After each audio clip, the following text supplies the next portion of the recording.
Assalamualaikum warahmatullahi wabarakatuh. Selamat malam. Hari ini kita masuk pertemuan ketiga dengan bahasan serangan cyber. Ya, kita bahas dulu tentang serangan cyber. Nanti ada hubungannya dengan cybercrime. Mungkin kamu sudah mengenal tentang cybercrime, yaitu suatu aktivitas kejahatan di dunia maya dengan memanfaatkan jaringan komputer sebagai alat dan jaringan internet sebagai medianya. Dalam arti luas, cybercrime adalah suatu tindakan ilegal yang dilakukan melalui jaringan komputer dan internet yang mendapatkan keuntungan dengan merugikan pihak lain. Nah, dalam arti sempit juga bisa dikatakan bahwa cybercrime adalah suatu tindakan ilegal yang ditujukan untuk menyerang sistem keamanan komputer dan data selama pemrosesan di suatu sistem komputer. Ya, ini fokus materi kita ya, mempelajari mengenai serangan cyber, mempelajari jenis dan jenis malware, dan mempelajari bagaimana kombinasinya. Ya, oke. Berikutnya kita lihat dulu jenis cybercrime ya. Ada carding, ada hacking, ada cracking, ada phishing, ada spamming, ada malware. Ya, malware ya, salah satunya adalah program komputer yang mencari kelemahan dari suatu software, biasanya menggunakan virus, worm atau trojan horse atau adware. Jadi pada pelaku cybercrime biasa melakukan berbagai macam cara untuk melakukan aksi. Nah, oleh karena itu kita sebagai pengguna internet harus tetap waspada akan segala kemungkinan kejahatan yang bisa terjadi. Nah, cara untuk menghindari kejahatan di dunia maya yang dapat kita lakukan adalah salah satunya adalah melindungi mobile kamu, komputer atau perangkat lain yang digunakan. Ya, berikutnya juga jangan menggunakan software bajakan, perangkat antivirus atau software keamanan yang up to date, menggunakan data enkripsi ya. Abaikan navigasi elektronik di email kamu ya, atau ada URL atau ada website yang terindikasi mencurigakan ya. Oke. Nah, itulah akhir dari sekilas sedikit ya tentang salah satu kemampuan, salah satu cara untuk mencegah tindakan kriminal di dunia maya. Oke, lanjut tentang serangan dark web teknik ya, bisa kamu lihat sini. Sebuah sistem informasi sudah dirancang pasti memiliki perangkat pengamanan. Dalam operasi bermasalahan mungkin harus telah dimonitoring ya. Hal ini biasa disebabkan karena ditemukannya security hole atau lubang keamanan yang baru. Bisa juga kesalahan konfigurasi atau penambahan perangkat baru atau yang menyebabkan menurunkan kinerja dari keamanan atau berubahnya metode dalam pengertian sistemnya. Nanti ada lubang keamanannya, bisa kamu lihat biasanya itu salah desain atau desain flow atau salah implementasi atau salah konfigurasi ya. Oke, nah berikutnya adalah mencari rentan keamanan atau security vulnerabilities, yaitu kerentanan keamanan ya dari segala kesalahan atau salah konfigurasi di perangkat keras atau di software ya. Ada juga nama istilah eksploitasi, yaitu menggambarkan program yang ditulis untuk mengeluarkan kerentanan metode ya. Nah, ada juga tindakan penggunaan eksploitasi terhadap kerentanan atau disebut sebagai attack ya. Nah, tujuan dari serangan ya tadi adalah memperoleh akses ke sistem ya. Artinya data yang disimpan bisa dimanipulasi atau di upgrade atau diubah ya, atau ke sumber daya tertentu. Itu salah satu rentan dalam segi keamanan di sistem. Ya, berikutnya ada juga kelemahan di software ya.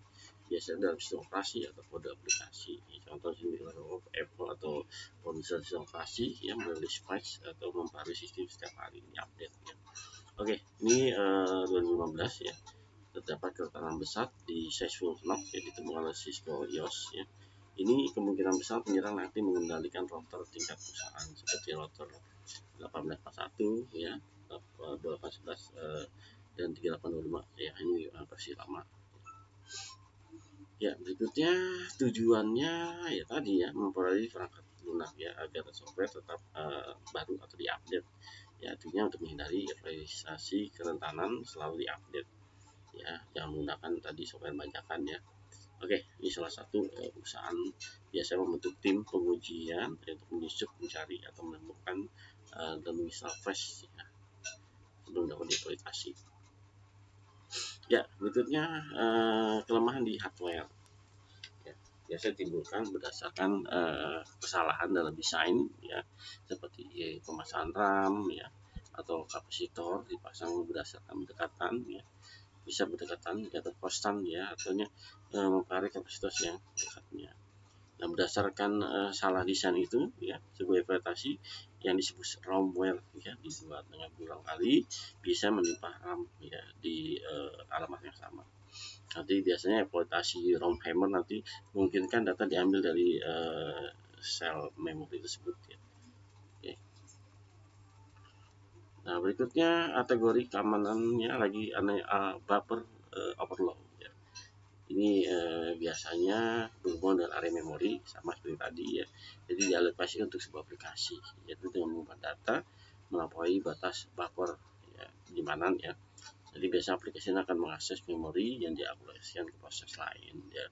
Jadi kemungkinan akan merusak sistem atau merusak data dan akses, ya. Oke, berikutnya juga input yang tidak divalidasi, ya.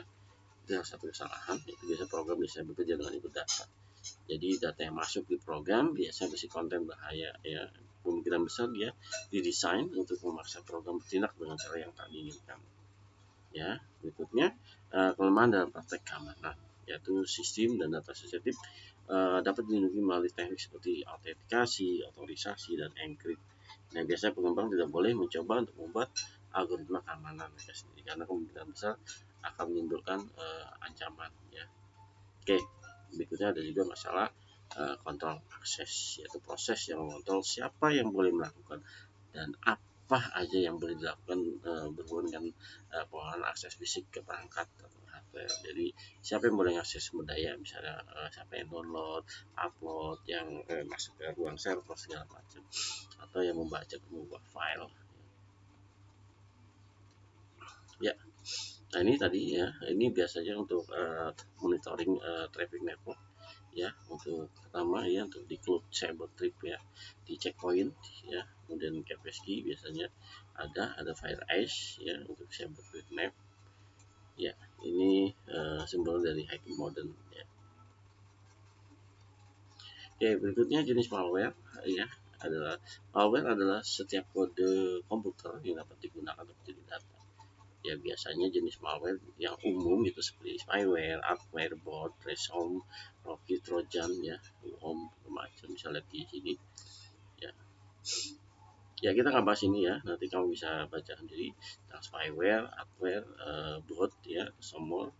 Ini adalah tadi salah satu jenis dari malware, ya.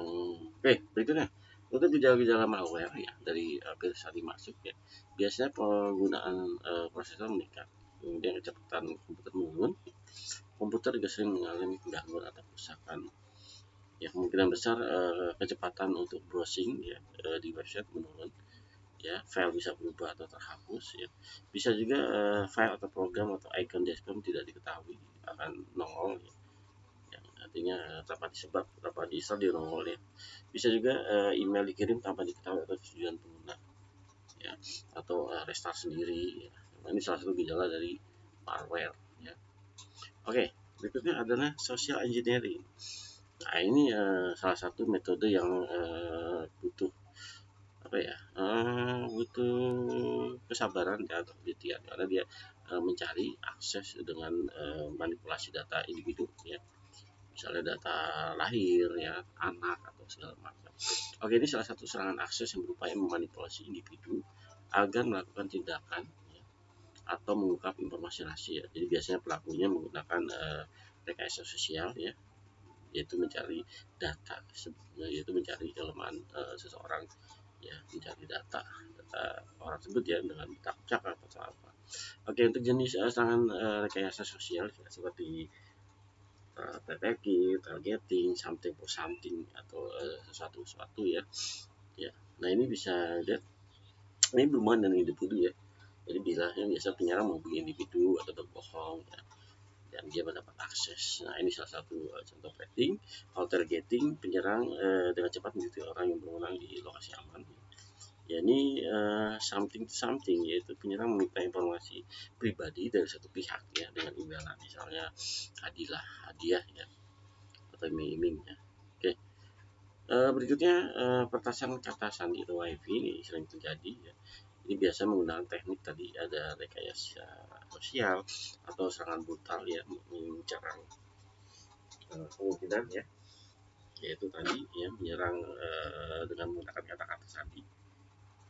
Jadi dia masukin ya, syukur-syukur dapat. Biasa dia menggunakan perangkat toolnya, biasanya OSX, Blockback, PC Hydra atau Rego Tech dan Modusa untuk mencari sandi WiFi. Ya, berikutnya ada network tapping, yaitu penyadapan jaringan, yaitu dengan mendengar atau menangkap paket yang dikirim ke jaringan. Jadi biasa penyerang dapat mengetahui ya sandinya ya dengan data yang telah dikirim. Jadi jika data dienkripsi ya, jadi biasanya data itu yang tidak dienkripsi ya, penyerang kemungkinan besar pasti akan menggunakan perangkat bantu pasti ya. Itu perintah kata sandi. Ya, berikutnya phishing ya. Ini terjadi misalnya mengirimkan email palsu, phishing ya, tujuannya mencari informasi atau menipu penerima ya. Oke, untuk misal software atau misal malware ya di tempat mereka. Ada juga special phishing, yaitu yang menyerang ya berdasarkan target, ya bisa menggunakan email atau menghubungi korban, nanti disesuaikan dengan orangnya ya atau target ya. Oke. Berikutnya untuk eksploitasi kerentanan, di sini yang pertama yaitu cari informasi ya tentang target, misalnya memindahkan call scanner atau menggunakan rekayasa sosial ya. Tujuannya adalah mencari data ya sebanyak mungkin data yang dituju atau target. Biasanya menggunakan batu seperti Wise ya, kalau di www.wise.net. Nah, berikutnya langkah satu mungkin bisa berdasarkan operasi ya, seperti pakai map ya untuk mengeksploitasi tadi kelemahan ya. Berikutnya masuk ke sistem operasi ya. Berikutnya jika tidak eksplorasi ya, maka bisa mencoba menulis eksploitasi. Langkah 4 ya. Berikutnya ada expand threat ya, penyusupan menggunakan IPT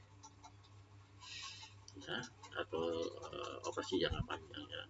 Ini biasanya menargetkan perusahaan atau organisasi satu negara ya. Ini udah kelasnya tinggi ya, yaitu berjangka panjang dan lebih canggih ya. Biasa dikaitkan dengan spionase atau jaringan tujuan, yaitu masukkan malware khusus ya ke dalam sistem dan tidak terdeteksi ya. Begitu ada juga ya, denial of service ya, jadi menolak layanan biasanya layanan user atau perangkat dan aplikasi ya. Oke, lanjut lagi, ini banyak banget ya. Oke, berikutnya ada manipulasi ya, search engine optimal ya. Oke, jadi mengoptimalkan situs web berbahaya ya. Saya mau baca sini ya. Oke, serangan kombinasi biasa menggunakan teknik yang mengenai target, biasa membuat malware ya, si penggabungan word trojan ya. Ya, ini atau bisa juga nanti menggunakan email phishing ya. Oke, gitu aja pertemuan kita ya. Selamat malam. Assalamualaikum warahmatullahi wabarakatuh.